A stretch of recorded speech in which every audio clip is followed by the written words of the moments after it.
Goals and mission statements are not going to get me where we want to go. Action gets me where I want to go. Do they start overnight? Nope. Is it hard work? Yep. Are you going to get knocked down? Yep. You get to decide. When you get knocked down, you get to decide if you're going to get back up or if you're going to sit there and cover your head. You get to decide that. On my watch, that's not happening because it's the people that matter. It's not some arbitrage number of a goal. It's not some stupid mission statement. I don't have one. I don't know that I need to. I feel like my team knows where I'm at because I'm pretty clear in my speaking. Hello, and welcome back to the podcast. Thank you very much for being here.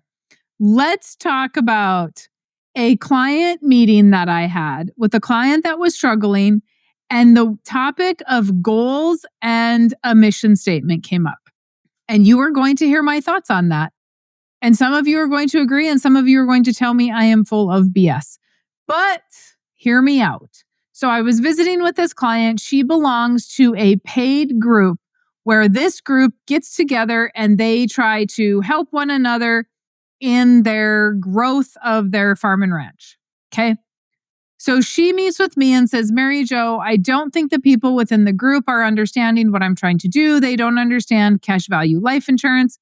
And so I need some help. Well, if you are a client, this is like my favorite thing to do is talk about how to grow your business. If you are, I don't care if it's farming, ranching, welding, electrical, I don't frankly care. I love to throw ideas out because I'm always paying attention to what things are doing, right? I love the marketing piece. I love all that stuff.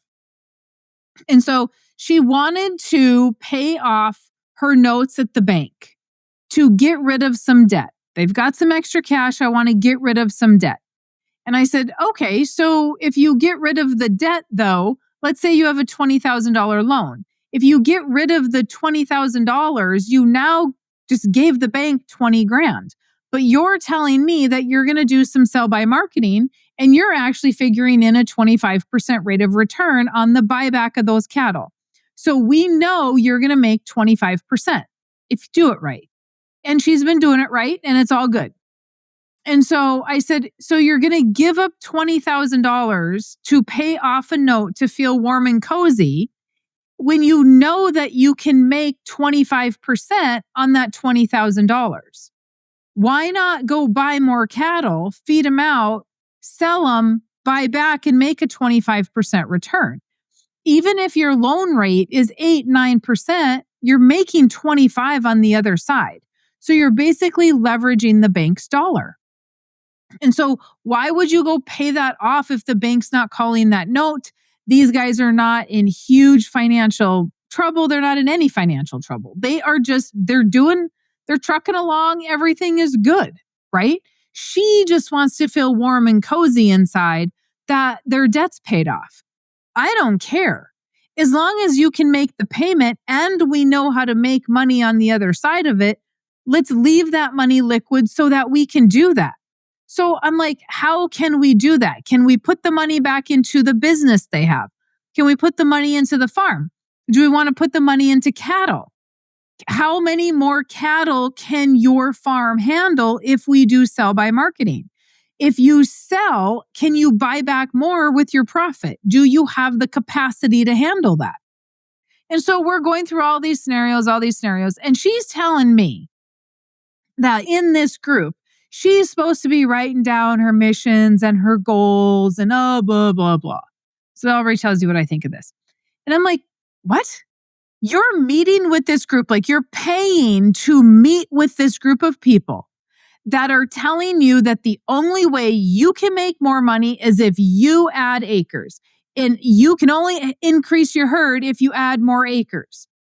They're telling you that you should be paying off your life insurance loans, when in fact you can make payments on your life insurance loans because of what you took the loan for.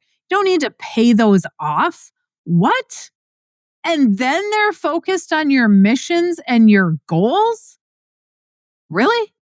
That's what we're going to put our time and energy to in a conversation of how do I get ahead? How do I make more money?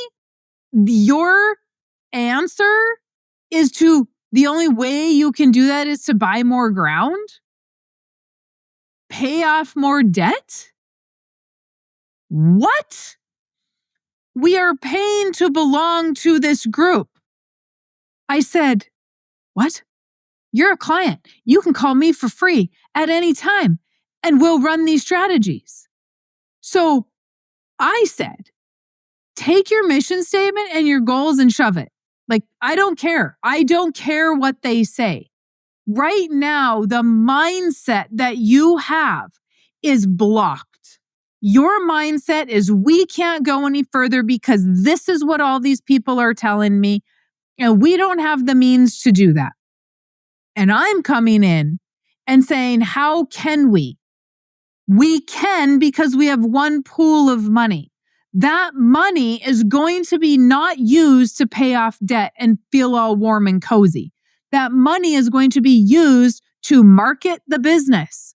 That money is going to be used to do some sell by, buy some cattle, feed them out. They've got a feedlot operation and they're not maximizing it. Because why? They want to go to the bank. They don't want to go to the bank and borrow money to buy cattle, but yet they have the money to pay off the loan, right? The small thinking was just mind-blowing to me. In a paid group, that's the piece that makes me mad. That's different if you're just talking to some Joe Schmo and now everybody's talking. Go find a group of people that are successful and align yourself with that group. I do not want to be the smartest person in the room. I would actually prefer to be the dumbest person in the room because I'm too stupid to not ask questions, right? I'm like, oh, I'll ask questions all day long. I don't feel dumb for asking questions. I want to learn. And I said, take your mission statement and your goals and throw them in the garbage and put on your wall, how can I? Because apparently her mission statements and her goals were hung on her wall. So on your wall, print a piece of paper that says, how can I? I don't care if you tattoo that on your arm.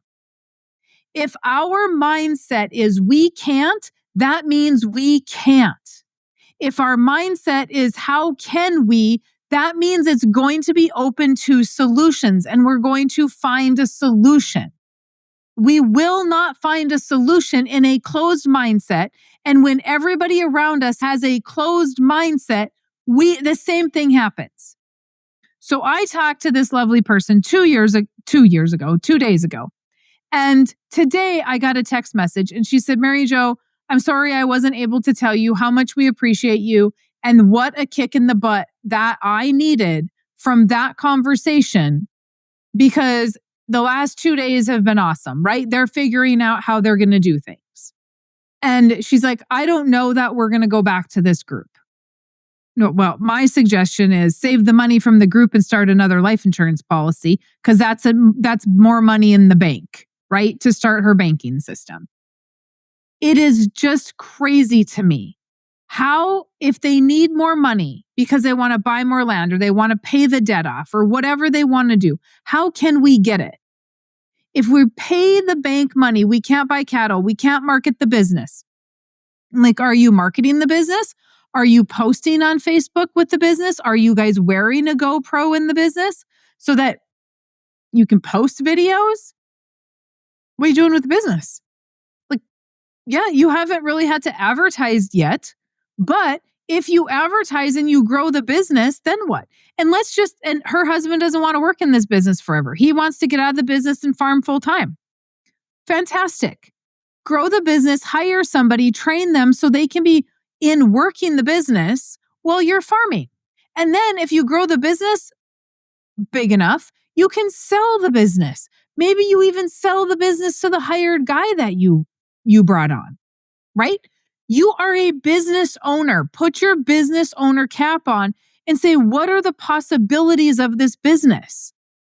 In this group's mindset, in my client's mindset at the moment, it was a mere conversation of how do I barely pay my bills to move forward? And I can only stay within this window to do that. As you guys can see, I'm very passionate about these things. Because when we think like business owners and when we think like wealthy individuals, we do not quit. We do not go, well, I guess that's all we got for you today, and we can't do it. You're just not going to be able to do it.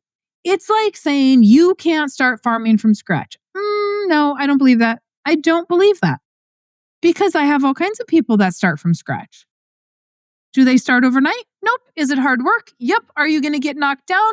Yep. You get to decide when you get knocked down, you get to decide if you're going to get back up or if you're going to sit there and cover your head and just let it all go. You get to decide that. On my watch, that's not happening because my little brain is constantly looking for ways for you to, how can I do it? How can I make more money? And I talk about this a ton. I feel like I talk about this all the time on my podcasts. And I was just listening to The Wealthy Cowboy today. He was interviewing Doug Ferguson. And it was a great podcast. If you guys did not hear it, or if you don't listen to Crockett's podcast, Wealthy Cowboy, you should. He interviews amazing people in the industry, in any industry.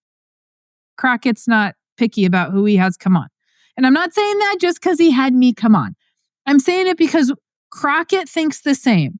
Doug Ferguson thinks the same, right? I think the same. If I talk to people, colleagues of mine that are successful, they think the same. Successful business owners that I have meetings with, we all think the same. Everything is just exciting and there's opportunity everywhere you go. It's not that there's not a downside to some of those things. Absolutely there is. And yes, you have to use discernment to figure out where that downside is. But at the end of the day, there's opportunity. But we are not seeing opportunity if we're surrounding ourselves with a group of people that are a bunch of Eeyores. And if you listen to the Without the Bank podcast, you're going to hear me talk a little bit about this again when Teresa and I were talking about it. Because cash flow is just that. How do we create more cash flow? If this client can use her money to market the business, to have a waiting list in the business, that now if there is a time where they need money, he can work 5 or 6 days a week instead of 4 days a week. He gets to determine how many days he wants to work in their business to make more money. They get to determine, do they want to build the business up to sell it? Could they owner finance it when they sell it? Oh my gosh, it's endless. The opportunities are endless. Could he still own the business, but he has somebody hired that's managing the business? Because they have to be good at marketing, right? Are you going to go sit in a sale barn? She loves cattle, loves them. Go sit in a sale barn all day. Be buying. I said, why do you not have the sale barn? Why don't you have the sale on while you're sitting in the bobcat? If you're outside doing stuff, why don't you have your phone on with the sale barn, with the sale going and be buying online? I have clients that do that. They will meet with me and they have a sale going on their other monitor. Why would you not do that? I mean, we came up with all kinds of ideas and we had to cut our meeting short because I only had an hour. We were on like an hour and 15. And then I had to go because I had another appointment.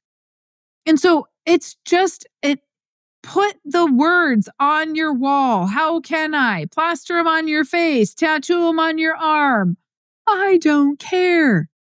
Goals and mission statements are not going to get me where we want to go. Action gets me where I want to go. So let me get back on that train. So I have everything I want in my head. It's up there. Where I want to go, that's the vision. I don't need to put it on paper. I don't need to read it every day. I take actions every single day to move forward. What are those actions for that day? I don't frankly know, wherever the day takes me, right? Whatever I can fit in, but I'm not wasting minutes sitting here doing nothing. Because guess what? I had a client cancel, so here I am doing a podcast for you because I could fit it in. I make time for those things that move me forward to where I want to go. I'm constantly thinking about those things. And then let's get to this mission statement. I don't have a mission statement. You should be in business to do the right thing to help people.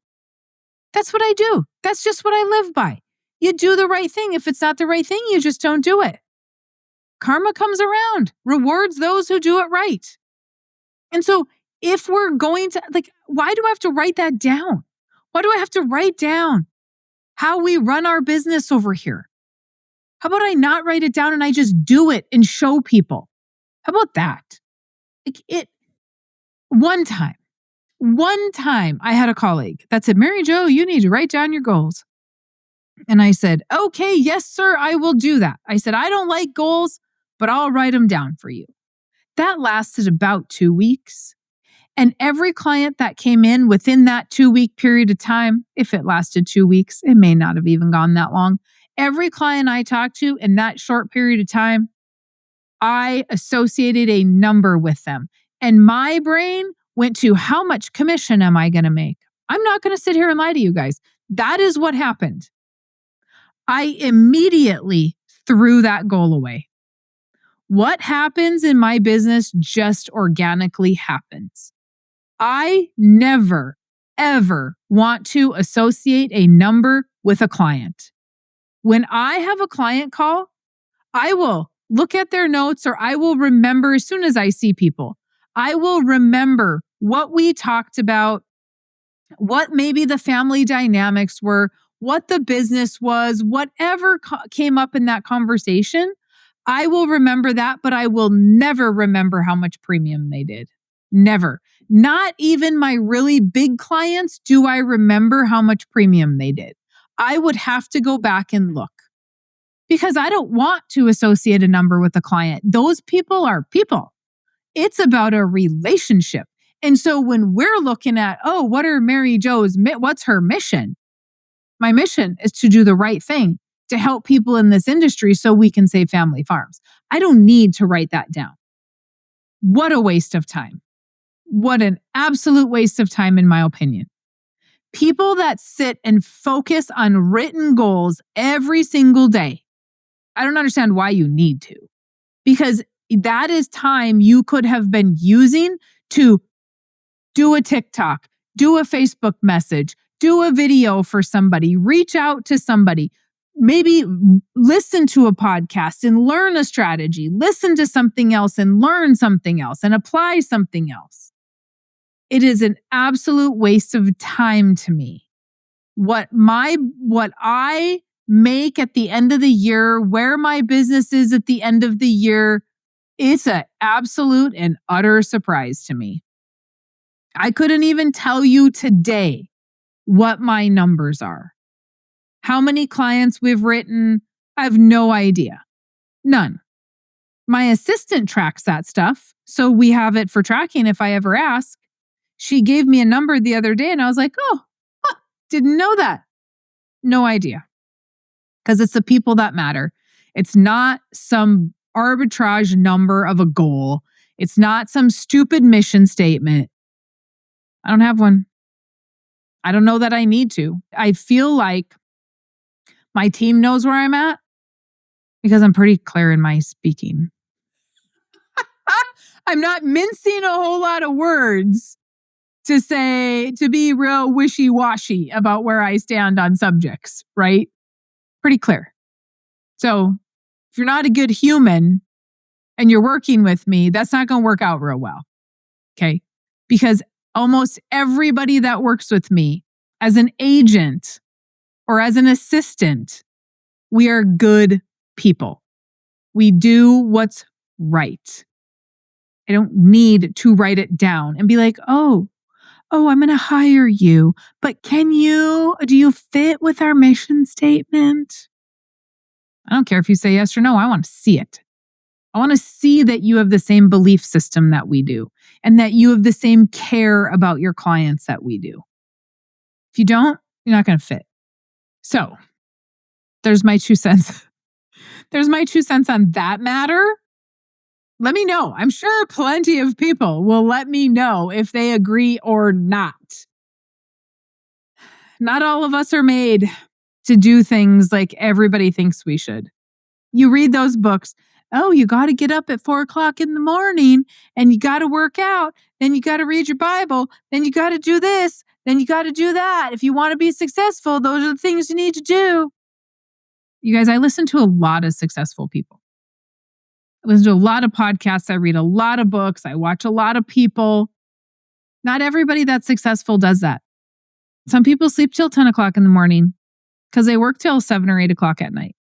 They're still successful because rest is key, right? And so, do you really need to get up at 4:00 in the morning? Let me tell you, if I woke up at 4:00 in the morning, I don't know, I'd probably be okay.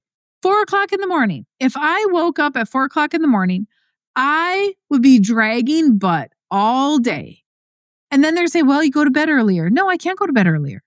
If I go to bed too early, our normal bedtime is 10 o'clock. Not that you guys need to know everything about my life, but here I am, okay? And you're listening. If I go to bed at 10 o'clock, I am going to get up at 6:30 and I'm done. I'm done sleeping, okay? Maybe I can sleep till 7 if I'm really tired. If I go to bed at 9 o'clock, because we've tried this, we're like, oh, I want to get some sleep. I want to get a little extra sleep. We're going to go to bed at 9. It's winter, right? There's nothing to do. I am up at 2 o'clock and it's like I had a nap. And then I'm up and I'm up and I'm up and I'm up. And guess what? Then my mind kicks in because I'm not tired enough to go back to bed. And so now I didn't get hardly any sleep because I tried to get more sleep. Doesn't work that way for me. And so I'm going to go to bed at 10. I'm going to get up about 6:30, whatever, just depends. And I'm going to hit the floor running, man. I don't sit and have coffee and do all these. No. I get ready. I come to my office. I read emails and I get moving on stuff that needs to be moved on. While I'm getting ready, that is my time to be listening to podcasts, to be looking up things, to be learning things, to be listening to audiobooks, whatever that is. That is my time to do that stuff. My feet are moving the second that my eyes are open. My brain is moving. I am not sitting. I've tried this meditation thing. Yeah, I don't know. I don't think that's for me either. I'm not going to diss on that like I do goals and mission statements. But man, I got shit to do. I have one client that he also does not like exercise. I don't like to exercise. Okay. It is a waste of time, in my opinion. A waste of time. And so he too does not like to exercise because he gets really mad. It actually makes him mad because he's not doing stuff. He's not getting things done. And that's exactly how I feel. I thought, oh my gosh, I've never met anyone else like this. I'm alone, so I'm not even going to say anything until he said something. And I'm like, yes, sir. Yes, sir. That's exactly how I feel. Ugh, why am I on this treadmill? What an absolute waste of time. And yes, if I'm on the treadmill or if I'm working out, I can be listening to a podcast. Yes, I understand that. But I do that, but I can't hear as well. And I don't get as much out of it. And I might need to be writing stuff down. And yes, I know I can do that on the treadmill too, but I'm not doing that at a very fast speed. Okay, I need to be walking so that I can be doing all these other things because in my brain, there can be no other noise while I'm listening and concentrating to things. I can't have a bunch of bracket. No, I need to concentrate and quiet. Little insight to Mary Jo. All right, guys, let me know your thoughts. Mary Jo at withoutthebank.com. Grab your book, schedule your appointment. John and I would be happy to help you with whatever it is that you need help with. And if we can't help you, we'll let you know because we are good people. Craziness. All right. You guys have a fantastic rest of your day. Thanks for listening to the Farming Without the Bank podcast. We hope today's episode has inspired you to take control of your finances in new ways. Don't forget to check out our website, farmingwithoutthebank.com, and engage with us on our Facebook page, Farming Without the Bank. Join us next week as we smash more financial myths and empower you to accomplish your financial goals.